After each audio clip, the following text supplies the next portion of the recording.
What is up, ladies and gentlemen, but most of all, you ladies out there? Thanks for clicking on another episode of Break the Silence. I am your host, Cyborg. Light that beam, baby. Split cow!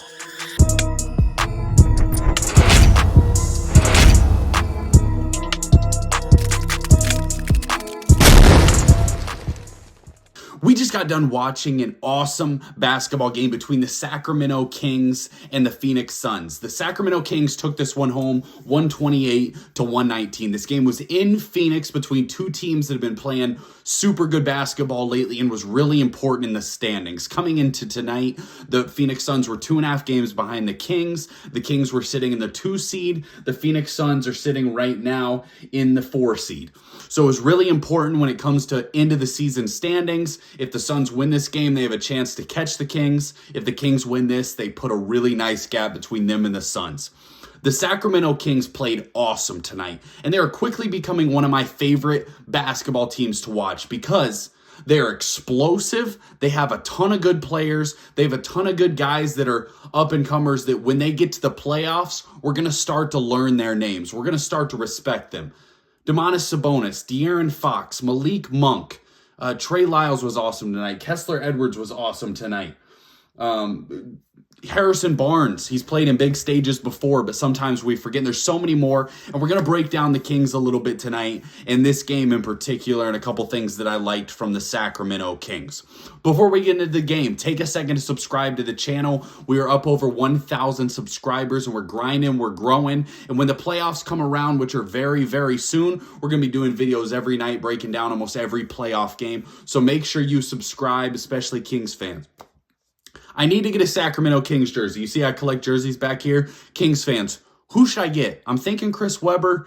Is there another name that we kind of like in there? But I'm thinking Chris Webber, and we go a little throwback. But so tonight, the Kings got major contributions. They got 10 points or more from 7 guys on the roster, which is really impressive because Sabonis and DeAaron Fox, their 2 all-stars, didn't really have monster games when it came to scoring tonight, but they got contributions from everywhere. The Sacramento Kings team has the best offense in the NBA, the best offense of all time. Statistically, they're number 1 all-time in offensive rating. They're number 1 all-time in points per game. That is highly impressive. That's not easy to do. Yes, you can say pace is up from where it was a couple years ago in the 90s, in the 2000s. Even the 2010s. But that's still super impressive to be number 1 in the NBA in points per game. The Sacramento Kings get it done from so many players, and they've made so many nice additions. They even had a really low-scoring game from Kevin Huerter tonight. Keegan Murray was off, and he didn't play a lot of the game. But they got a big game out of their pickup, Kessler Edwards, that they got. It's his first big game as a Sacramento King. He hit a big 3 down the stretch. He's really not a great three-point shooter, but he hit a big clutch 3 down the stretch. Now, one thing that's so great about the Sacramento Kings team is they're an elite team in the clutch.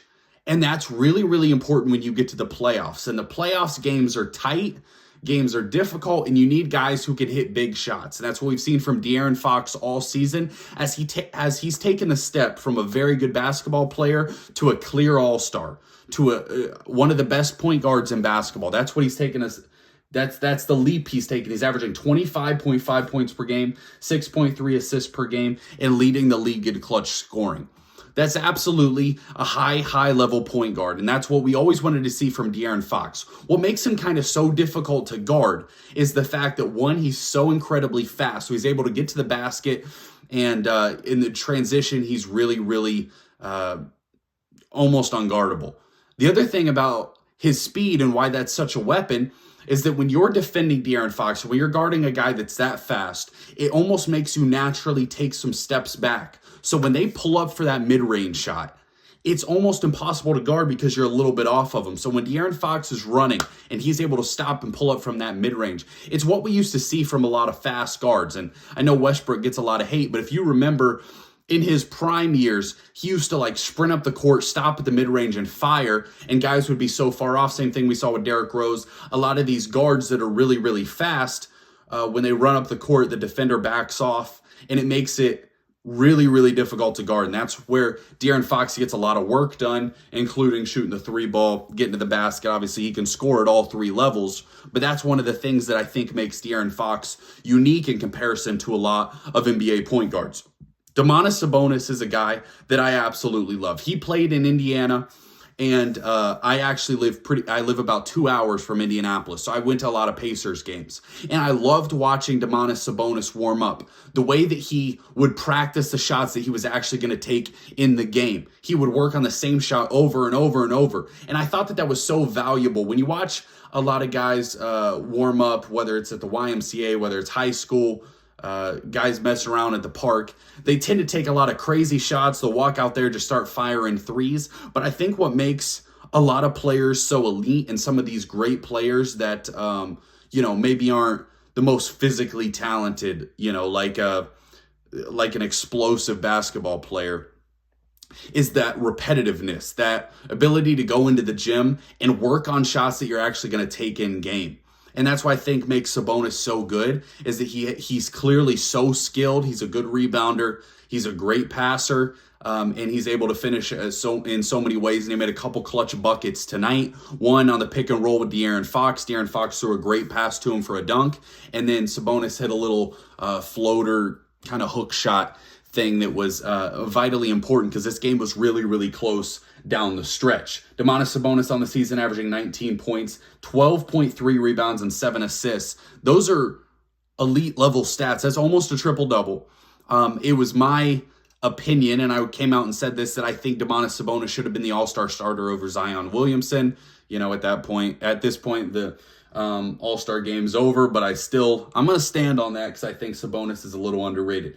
Kevin Huerter, Harrison Barnes, both averaging 15 points a game for him.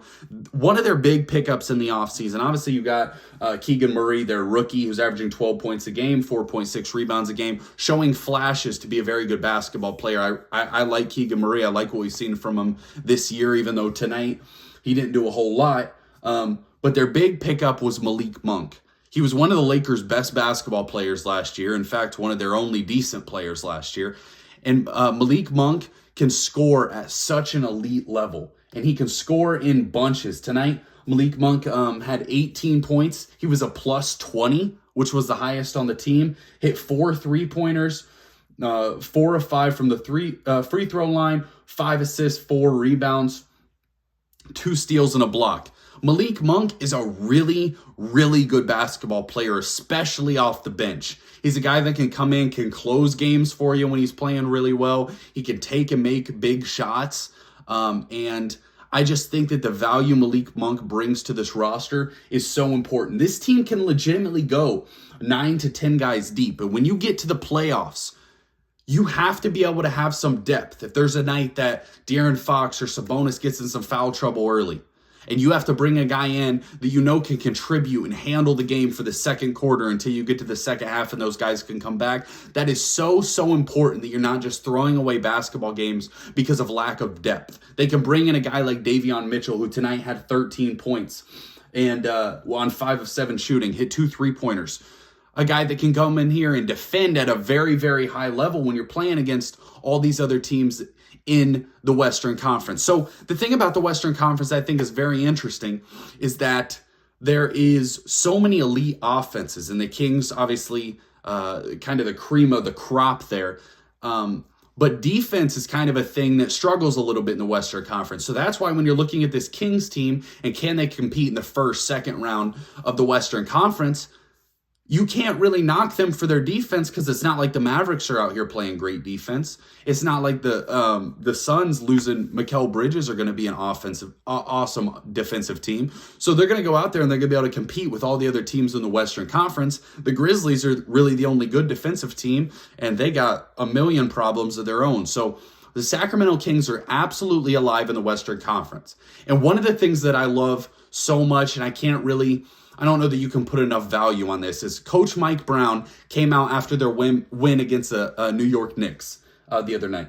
The Kings, by the way, have won 8 of their last 10 games. They've been playing awesome basketball. They beat the New York Knicks. And Mike Brown went out there in his post-game press conference and called out his players. and said, I want accountability from Sabonis, I want accountability from DeAaron Fox, and I want them to hold all their teammates accountable. He said, yes, we got the win tonight, and that's great, but we did not play the standard that I want them to play. And this goes back to one of my favorite quotes of all time. Never accept anything in a win that you wouldn't in a loss. And I think in sports, and really even in life, but in sports, that is such an important lesson. That yes, sometimes you win games that you don't play your best basketball, but you still have the ability to go out there and learn from your wins and make sure that, you know, you don't just get comfortable because you won a basketball game. You really, really are critical of yourself and see what you can do better and continue to improve. That's the makings of a team that is going to be very, very good if they're following their coach's lead there. When you get in the playoffs and when you get that experience, and as you're developing a young team that has young players, like DeAaron Fox has never made the playoffs. Keegan Murray, obviously. Domantas Sabonis, not a whole lot of playoff experience. Kessler Edwards, Davion Mitchell. These guys, as they start to get in the playoffs and play in big moments, you're going to start to see them develop. You're going to see them get better chemistry, them being coached hard. And I think I'm really excited about the future of this Sacramento Kings team. I think this year, they have to go into the playoffs feeling really, really good. Can you win one, maybe two playoff rounds? You get lucky. Maybe you win a third. Maybe you make the NBA Finals. But the Sacramento Kings team, if you're a Kings fan, you have a legitimate reason to be excited, to be stoked, to be proud of this team. And I couldn't be more excited about the Sacramento Kings. And I plan to watch a ton of Sacramento Kings basketball, especially once the playoffs come around, because they're going to be electric. I'd love to see them play the Clippers in the first round because those games have all been unbelievable. Overall, an awesome basketball game. From a Phoenix Suns perspective, obviously you're missing Kevin Durant. So, you know, it's hard to really get too mad about losing to the number 2 seed in the Western Conference without Kevin Durant. Phoenix Suns did some nice things tonight. They're winning a lot of basketball games as of late. It'll be interesting to see how their health holds up. Kevin Durant obviously being out for a little while. Chris Paul, Devin Booker. This is just a team that if they can stay healthy, they'll be a very good basketball team. But you'd love to get some continuity going into the playoffs. I think that's really important. I think that's a little underrated nowadays. We just tend to think that the team with the best roster is going to win the title. That's never really the case. Last year, the Warriors won. I think they had a lot of continuity. The year before, Milwaukee won. They also had a lot of continuity and also both had Giannis and Steph. But I think if you're the Phoenix Suns, you need to get these guys on the court. You need to get them playing together if you really, really want to push for those championship hopes. All in all, awesome basketball game in the Western Conference. Can't wait to watch more hoops. Don't forget to subscribe. Cyborg out.